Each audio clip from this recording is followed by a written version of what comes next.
session promises to be very interesting.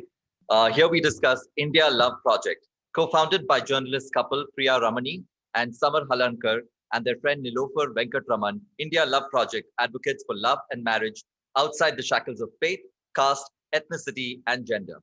A quick introduction to Samar. He's the editor of indiaspend.org, a data-driven public interest journalism nonprofit. He's the author of Nirvana Under the Rain Tree, an early chronicle of India's internet revolution, and a married man's guide to creative cooking and other dubious adventures. He's been a visiting lecturer at the University of California, Berkeley, and a fellow at the Nieman Foundation, Harvard University. He's also being joined by Afzal and Natasha and Sadaf and Yatin. Thank you and welcome. And with that, over to you. Thank you. Welcome, Afzal and Natasha, and Varun and Sadaf. Let me give you first, everyone, a quick rundown on the India Love Project. We got this idea about a year ago of starting a website which would have long, detailed stories of interfaith couples, because we felt very strongly about it, because that was the time that this whole love jihad nonsense was beginning.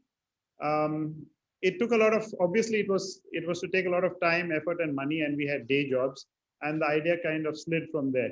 This year, when the Tanishq ad controversy began, we realized that if we don't do this now, we are never going to do this again. And we have a lot of friends, people in the family who have interfaith marriages, etc., and you know, intercaste, interracial marriages.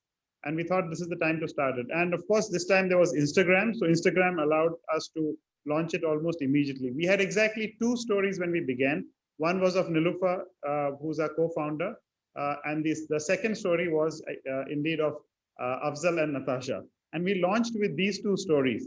And the day we launched, immediately we had people writing in saying, we'd like to share our stories. And since then it's taken off. Our lives have changed because we have been flooded with responses. We are now about 45 stories old. We began on 28th October. And at last count, actually we haven't counted, but I think there may be anywhere from 60 to 100 waiting to be put up. And many more are coming in every day. The other thing that has happened is that we found something that we thought we'd do as stage 2, which is offer counseling and legal help for couples in interfaith relationships who might require that help.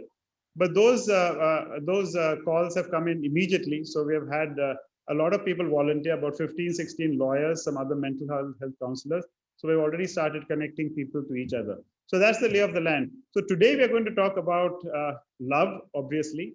We are going to talk about togetherness, because I think and understanding and adjustment, because from all the stories that I've read of all the couples on the page, this seems to be the big factor. A lot of understanding, a lot of give and take, etc. And we are going to talk, as Natasha said today, about the growing darkness that is creeping on us. So let's begin with you, Afzal and Natasha. Tell us, in the era that we live in, and we cannot avoid the era that we live in, which is, of course, the whole question of love jihad, etc.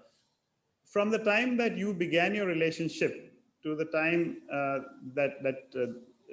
to today, where you're the parents of 3 lovely daughters, how have things changed, and how has your personal relationship grown and changed with that? Let's hear it first from Afzal, because Afzal is usually very difficult to drag onto these into talks like this. So we're very grateful that he's agreed. So I think we should begin with him. If we talk about change, I think earlier it was more personal. The interreligious thing was more personal, and family was affected. The government was not involved, and the administration was, in a way, we could take support from the government and the administration. Now things have reversed. Not reversed, but the administration and the government is like the enemy and the social head of the, or like the, that father figure, strict, and who's strictly against. Like we were afraid to marry to go for interreligious marriage in our youth because of our parents, like in the traditional. Now it's the government we are afraid of, the police and the government. That's a huge change, that the police and the government is like the enemy. So let's dial back a bit. What was the issue with your parents when you first tell us how you met, and then how did the parents come into the picture? My parents, I didn't have much issue with my parents because we kept on we kept on delaying the marriage, and they got so frustrated that they wanted us to marry. They wanted me to marry anyone. So they said, "Bhai, okay, you marry anyone you want, but you just marry."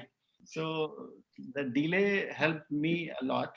There was not any resistance. They were really wanted us to marry.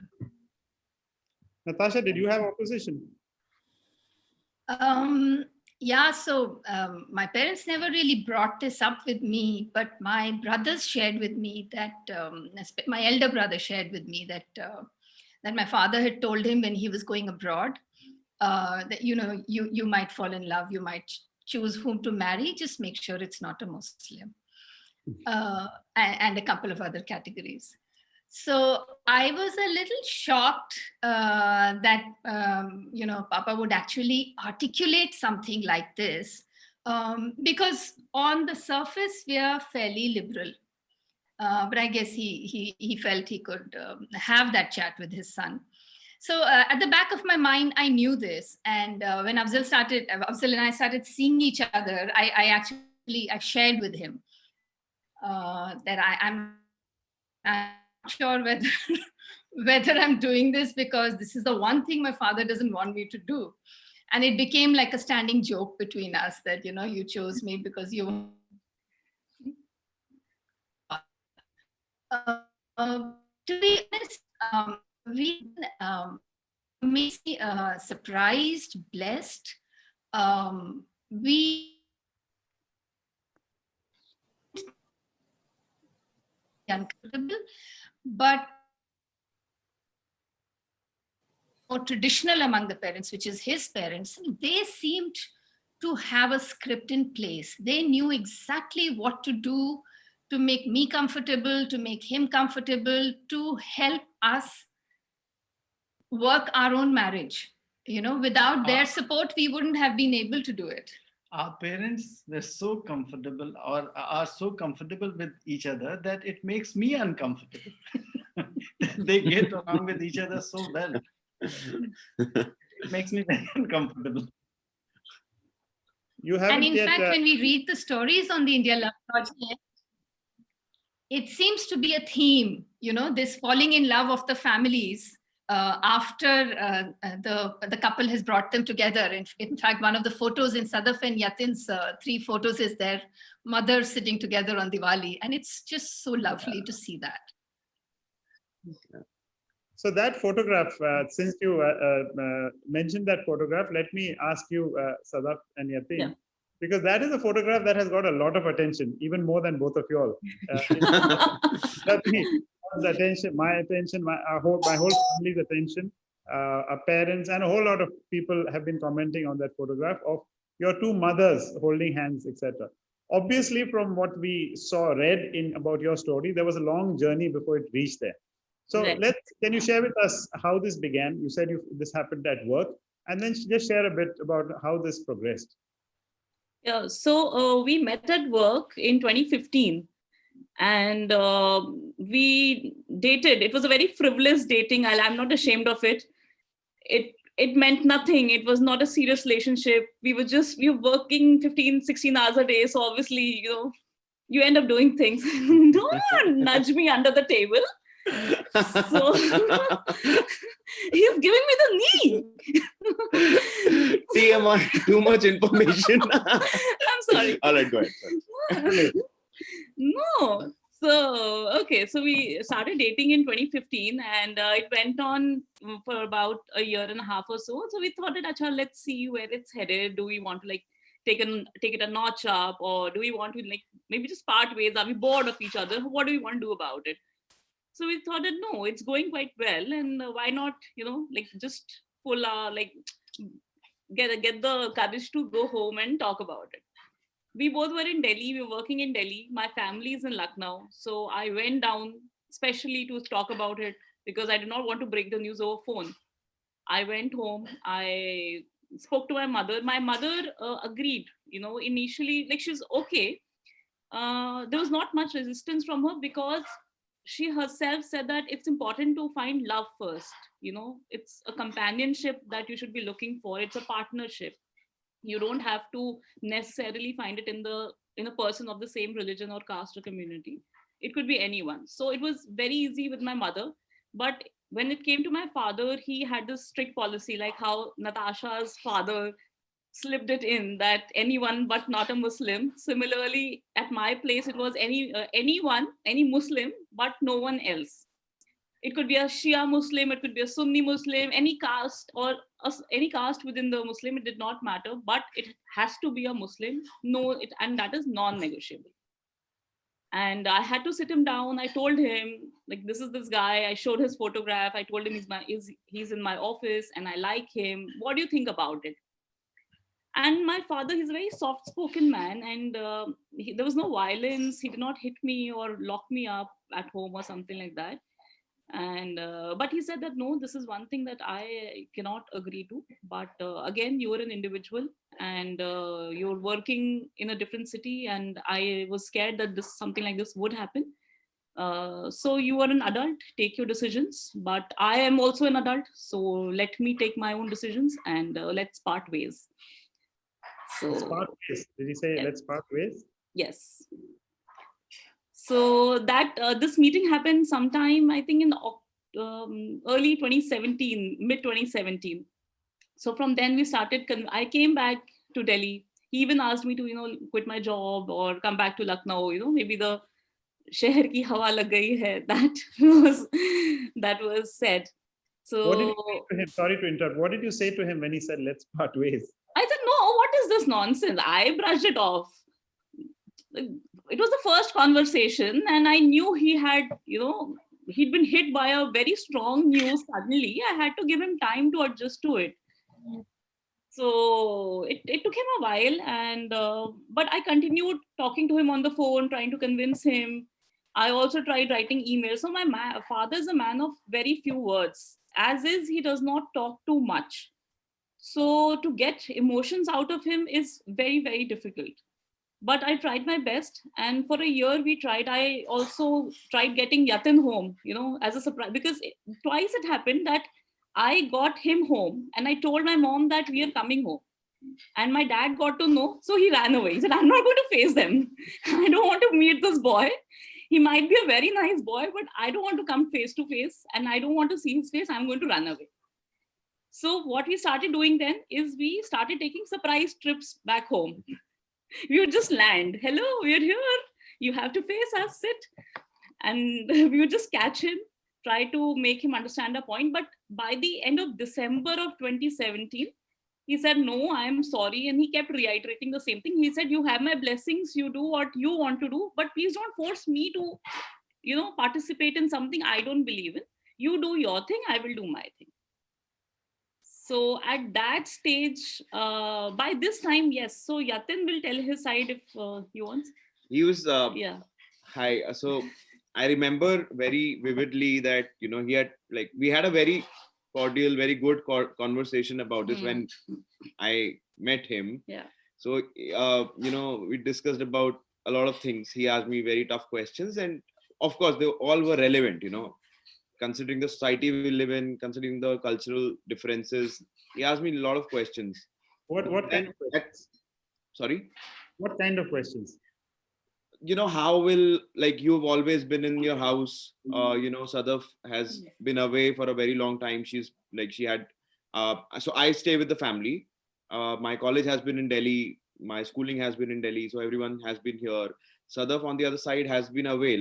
She went to college to, HNLU Raipur. So, after that she was working in Delhi. So, and I've always been in the setup. So he was obviously the valid question was that you stay in your family, you follow your own culture. So things would have been different if we were probably both were away from the families, if we were staying alone.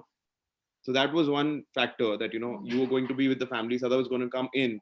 As it is, it's difficult for girls, and then there are different cultures. And second was, what if you have children?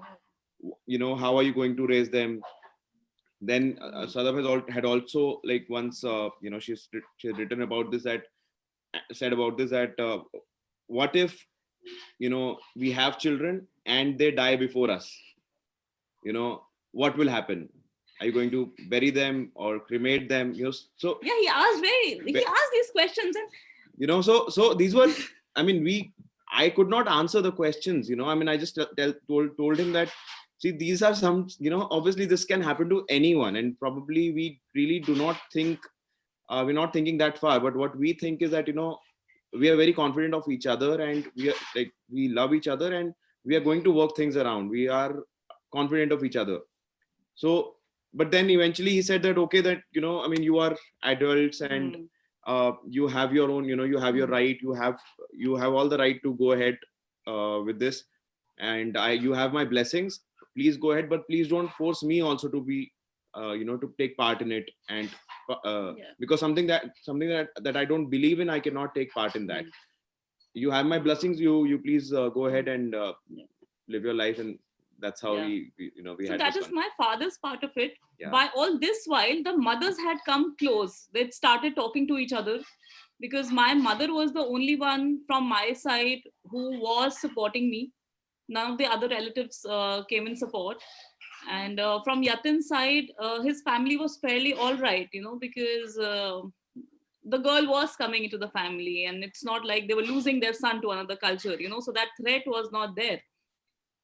And it was very obvious, it was very evident in all our conversations with a lot of relatives, with a lot of family members also.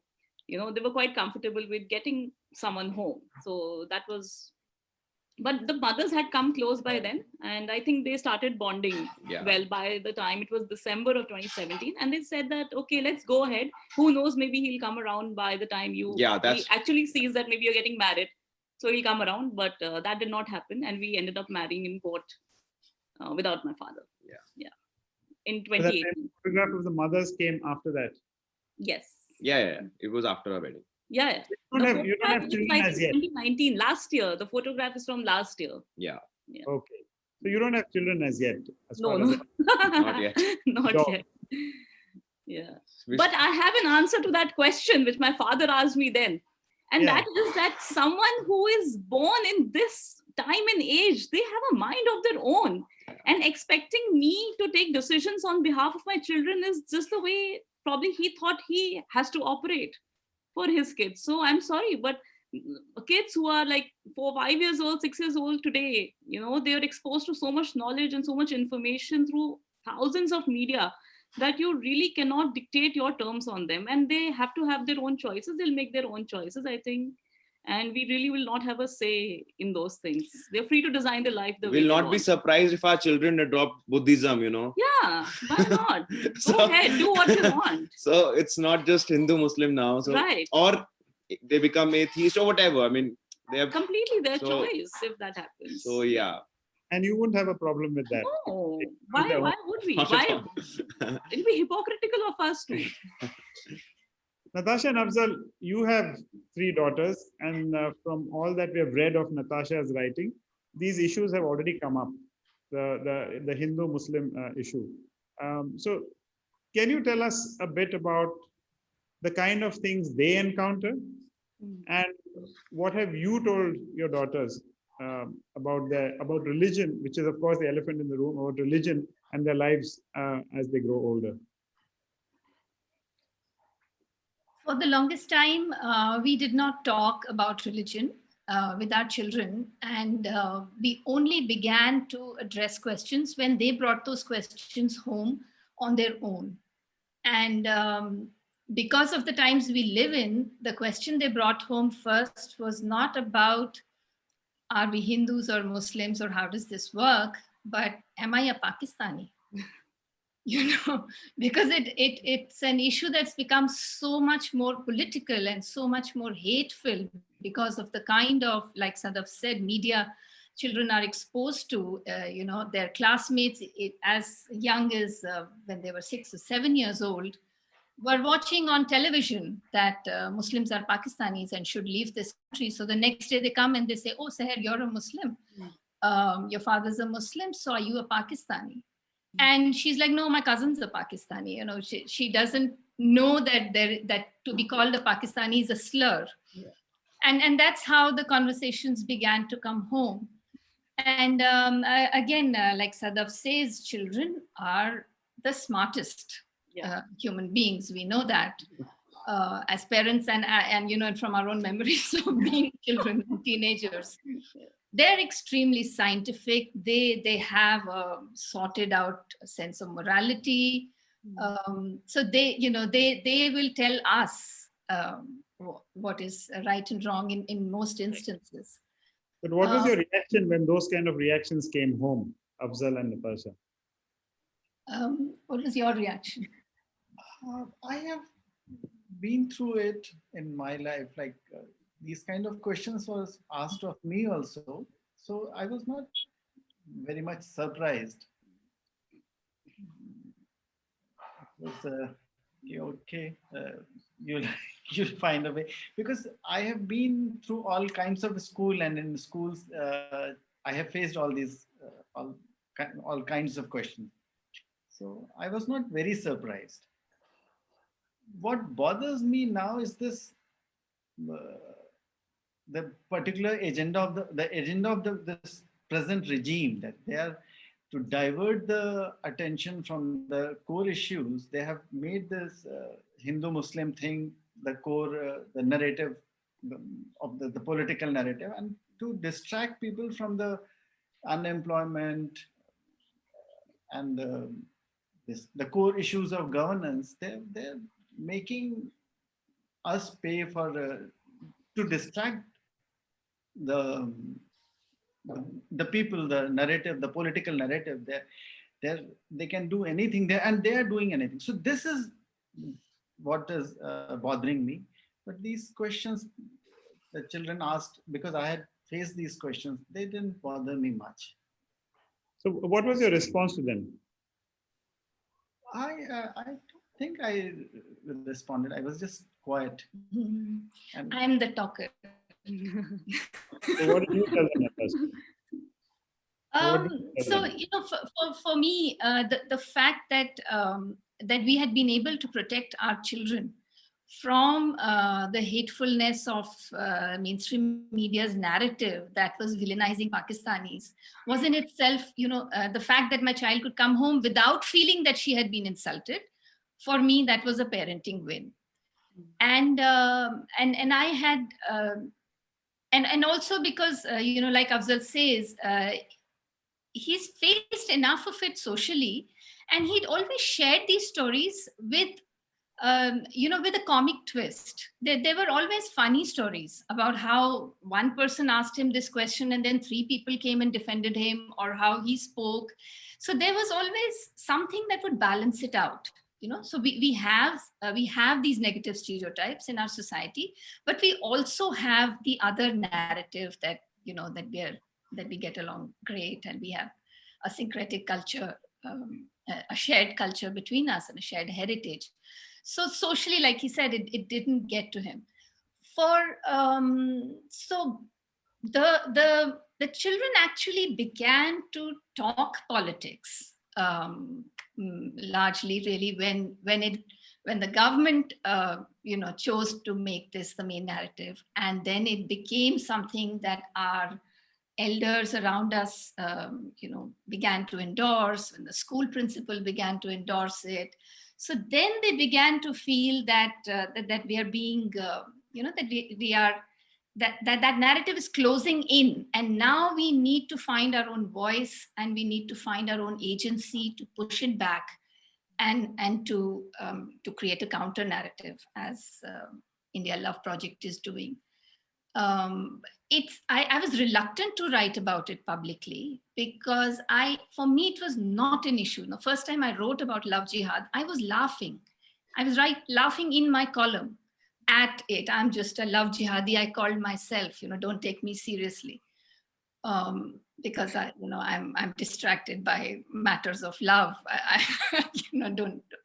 But now it's not a joke anymore, and it hurts the children. It hurts us. It very much, like Afzal said, now is a very, very, like he said, they're making us pay for it, and we have to resist. Earlier, it was just a prejudice, like people had Muslims are like that or Muslims are Pakistan. But when you interacted with them, when they came to know you, these biases disappeared, and then you met people as two person, and either you get along with them or you so like relationships build on individual basis. Now there's like my old friends, my closest friends who are because of this political indoctrination, or I don't know what has happened, people are changing, like relationships are being affected, old relationships. That was not there earlier. Like people had their biases, but when we met, when we got along, we passed some time with them, when they came to know each other, people forgot that who is a Muslim and who is a Hindu. People just, relationships were built. But now there's a concerted effort to break those relationships. That is really dangerous. And to punish you for having those relationships, as we are now seeing in our land. And it's not only marriage, like husband, wife. It's between friends, it's between business acquaintances. All relationships are being affected because of religion. Yeah, you're right. I think the schism in Indian society now, especially particularly between Hindu Muslim, is now very obvious to see. And I do not think it would be enviable to be in your place, in a sense, both of you, in today's India. So how do you, Sadaf and Yatin, have you encountered this kind of environment where you live, in the place you work, amongst your friends? And how do you deal with it? And how do you think you're going to prepare for, children if you have them? You want to start? So yeah, I mean, we faced it in a very different manner. It was, so when we got married, this whole propaganda, I would say, or this term was already existing, this love jihad. Probably it all started after 2014, 2015, maybe. It had just started, brewing. So by the time we were there, so this whole concept of love jihad and ghar wapsi was already there. It was already there. So in our case, it was a other way around. It was apparently ghar wapsi. It's not love jihad. So that way, like, people used to be like, "Arey," there was like grin,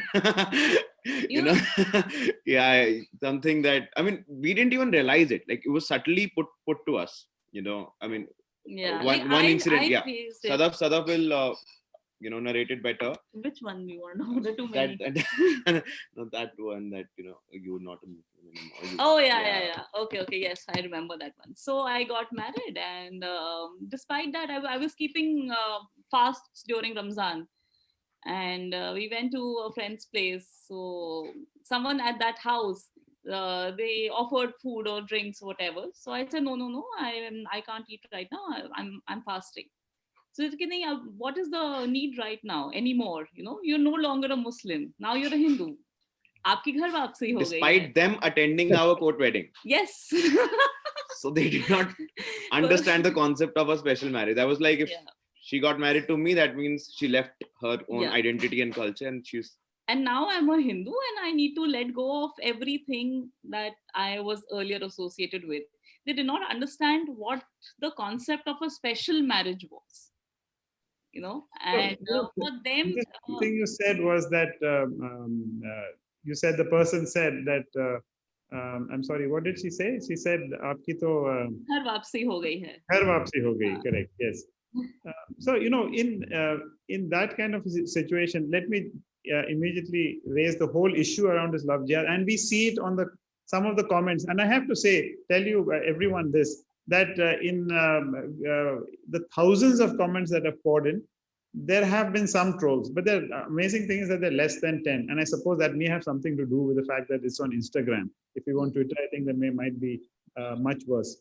But if I were to put everything together, they essentially there are people there who are actually hunting whenever they find there's a Muslim man married to a Hindu woman, and that is the crux, obviously, of this whole love jihad nonsense, that they say that the question starts, have you converted? What about your children? What are their names? What do they do, etc., etc. Now, the thing about all of you is that you have not converted at all. Did this question come up at any point of time about conversion? In passing, I would say yes. There were references made from both sides of the family, and the word conversion as such was not spelled out, but कि ये करना होगा, वो करना Do होगा. nikah and हाँ. Gurdwara wedding. Why don't you do a Gurdwara wedding? Let's do a Gurdwara wedding. Let's do a nikah. That happened a wedding time, or now you start fasting. Keep this fast, keep that fast, or asking that like change my name to some Hindu name. From Sadaf I became Sadhna for some relatives. Sadhana. Yes, and Yatin, like in my family, they're very uncomfortable calling my husband Yatin, or taking his name. So they refer to him with his pet name, which is Kaku. Kaku. His pet name is Kaku. So they prefer calling him by his pet name. And like on our wedding card also, so we got married in court, but thereafter we had a small reception for families here in Gurgaon or whatever. So now my surname is quite deceptive, luckily. So it's Chaudhary. So people are not able to figure out whether I'm a Hindu or a Muslim, unless someone knows that Sadaf is an Arabic word, they would not know as such. So they confuse me for a Punjabi or a Jat, and I've got those references, Bengali. Or Bengali also sometimes I get those references. So I let them play with it. So on our wedding card, where you have to write daughter of so-and-so. So for my father's name also, they wrote just the initials and Chaudhary after that. They did not reveal my family's name. So these very subtle things were done, and they hit you somewhere emotionally, but then we see the larger picture and move on. And you, as far as I know, in your story, you said that you observe both cultures and both religious events. Yeah, that's out of respect for family, because we want to move beyond our marriage. We need to do so much more in life. We have our careers to chalk out, and we cannot just be entwined in this whole narrative that, ab ye karna hai, or you are a Muslim now, or you're a Hindu now. I need to get past that. So if just keeping one fast someday is going to make them happy, or sitting for a puja is going to make them happy, we'll gladly do that. So that's okay. Afzal and Natasha, how did the conversion issue, did that ever crop up when you first announced that you'd get married? And has that come up since? Yeah, but I seriously think Natasha is a much better Muslim than me. What I have learned and heard of what a Muslim is supposed to do. So in my family, when these things come up, I say that she is a much better Muslim than me. Of her, if I can get to be as good a Muslim as she is, then it will be better. So, and I seriously think that she is a much better Muslim than I am. She has all the, so ideologically, there was not much of a problem, and Natasha handled it much. Natasha and my mother, I think they took care of all the practical things, and they sorted out everything. So Okay, here's my version. Of course, it's on the top of everybody's head.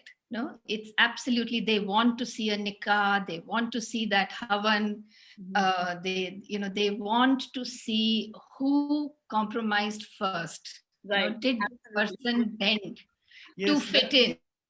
that's the So we played along, and when we began to do that, I was like, wow, this is fun. I mean, just look at me dressed as a Muslim bride. I was like, this is my Pakiza moment. I mean, I was stunned, when I was finally dressed up like that. I was like, why was I resisting this? This is great. And so we did the whole hog. We had the court wedding, we had the nikah, we had the havan, we did the reception, and of course the parents are so excited once it's done. We were expecting resistance, so we said, okay, it's now done, we are all going back to work now, and we can all settle down. But then the mothers begin to get into it, and so do the fathers. They have to call their entire friend circle, their generations of friends. And also, actually, they got a lot of support from friends and family. So just like there are enough relatives who will be as insensitive as the person who told Sadaf she doesn't need to fast anymore, there are enough other people who are telling your parents that they did the right thing. And there's a script in Indian society. There is a script. बच्चों की खुशी, क्या फर्क पड़ता है हमें तो, we only want to see our grandchildren now. So they give each other something to hold on to and carry on. And so in that sense, we did also get a lot of support, which we latched onto. And we learned that we have to be in charge of our story. So Afzal, he's forgotten now, but he stood between all of those people who would have hurt me when I was vulnerable, and me. And for example, this line, she's a better Muslim than you, what do you want? She doesn't lie, she doesn't give or take bribes, and the other person is like shamed into silence. And similarly with my family, I was like, anybody who thinks that this is that they can snigger about this are not welcome, and are not going to have our attendance at their weddings unless they are deeply respectful of him. And very quickly everyone falls in line. That really is our experience, because they want to be included. Finally, when it's done, everybody wants to be part of the story, till the government gets in. we had 3 receptions. So in a sense, it's a question of empowerment of the other kind, because right now what we're seeing a lot of empowerment of vigilantes, of empowerment of the worst kind of train of thought. So what you're saying, if I understood you correctly, is that if you empower the right things, that itself can have a difference on people. Right. Absolutely. No, Indian society has always found a way to support love. So we've got our khap panchayats, and we've got our arranged marriage and our strict fathers. But every family has these stories. One of the things you want to remind everyone is like, this is not the first time it's happening, Yeah. In the same family, it's happened many times. So can you all calm down? And they do. Yeah, the thing I think we have found in all the stories that we have hosted on the page is that there appear to be many, many more of these marriages than we realize.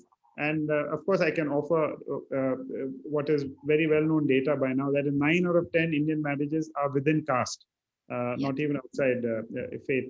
And there is no accurate number as far as interfaith marriages go, but I think one estimate had said there may be 2.2% of all Indian marriages are interfaith marriages. So that's still a small universe. But I think anecdotal experience seems to suggest that there's much more, because young people, simply by intuition, young people are meeting in educational institutions as literacy grows, and young people are meeting in the workplace, which is in fact, I think, where Sadaf and Yatin met as well. So I think that is the opportunity for this kind of for love across the boundaries of faith have grown tremendously. And in a sense, it's a genie that's out of the box, and it's very hard to pull back in. And I think this may be, perhaps maybe a reaction to what people are seeing, that they're losing control of what is going on around them. That's certainly my view of things. Now, when it comes to the next generation, and I will come back to you, Natasha and Afzal, how do you handle the question of culture, religion, and children? How do they handle it, and how do you handle it? How do you mix and merge these cultures? So the cultures are already mixed. So there's a set of uncles, aunts, grandparents who are celebrating all the Hindu festivals. There's another set who are celebrating all the Muslim festivals. And we get to have the best of both worlds in that sense, culturally. It's easier. And Religion is the only question. culturally, I think our family, like yours and my family, they get along much better than Sheetal and Nipa's. Like her brother, her two brothers, they got married in a Hindu family, but they're culturally very different. One is a Gujarati and another is a Rajasthani. So I think culturally, our family is much closer than the other two families. And perhaps it's personality also. It's about making the effort from both sides to meet. So that's what I'm Yeah. saying. I feel that our family, like our parents, Yeah. they get Yeah. along much better than Sheetal and Nipa's parents. And as far as the children go, I personally, I completely reject this, this notion that you are born into a caste or a religion or a race and you can be no other. I completely reject it. I choose for myself the identities I want to wear, and I drop them when I want to, and so do our children. So they and as far as Afzal, he's a practicing Muslim, but what the children watch in our home is, he prays.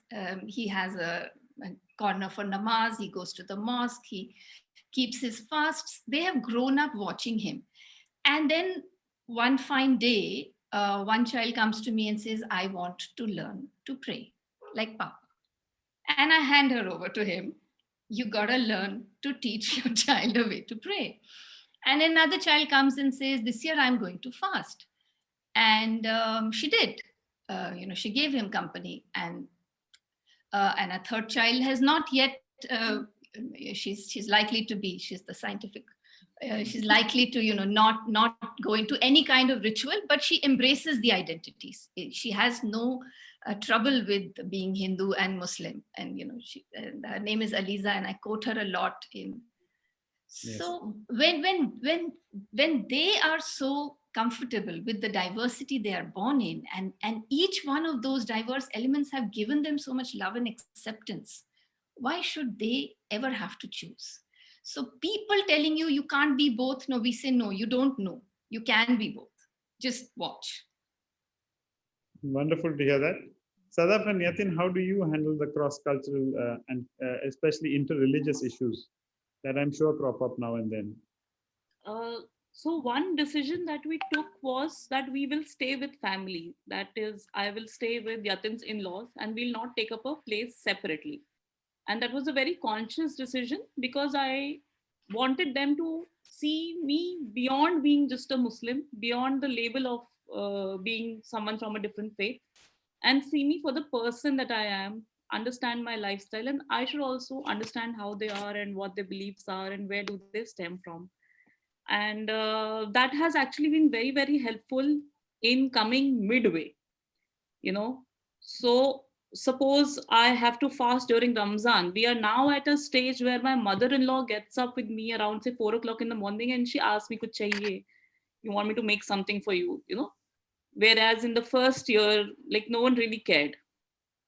And similarly, I also, try to lend my hand in anything that she believes in, or she wants to take, do something, or any, There was there are so many times my mother is fasting for something, or she has like there's something or the other, like, so Sadaf questions are probably out of sure. Like I'm like Aliza. I need my science, I need my logic. You cannot tell me hota aa raha hai to karna hai. No, I will not believe So- it. You are celebrating Lodi. Please tell me why do you celebrate Lodi, or else I will educate you on it. so this happened, like, every time we have something going on in our family, she asks, why is this happening? And sometimes they have an answer, very tuta-wuta answer. Sometimes they don't have an answer. And then, after a few hours, then she'll go up to them. This is why it happens, I've read up on this. And they're like, okay, thank Then you I for will educating. read and I will research and I'll say, here is why you have been celebrating this for generations. Yeah. This is the backstory behind it. And this portion is superstition. Uh-huh. So, So, and then they're all very happy. Oh, thank Yeah. God, we now know it. We didn't know it. अभी तो बस वही है कि वो एक आची हो रही है or something, like, some something or the other is happening. They just कि नहीं होता आ रहा है, like हर साल इस time पे this thing happens. So this fast happens, but no idea why it is happening. So now the good thing is that there's someone who's educating them why it is happening, and and they're open to learning now, when they're seeing sense in it. There was a lot of resistance in the beginning, but they have also come around to see that they cannot blindly follow, faith.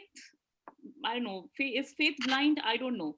But should it be? Like, should your faith be blind? I honestly cannot have faith in something that I do not see logic in. I cannot believe that. And but yes, there are obviously things that I try to do for their happiness because it lets me move on with my life, like Natasha says. So the bigger things in Are you both religious in that sense? Do you observe all religious? not all, but a bit, yeah, little bit. fun things we like. Yeah. Please We just like check fun what we're doing on time. Cool. We're almost up on time. So if you want to wrap up, Summer, I think that's good. We don't have any particular audience Q&A that has come in, but if anybody in the audience has any questions. I, of course, have. There's lots more I would like to talk to you about, but we are definitely running out of time. Yes, if anyone has a question for them, please go ahead.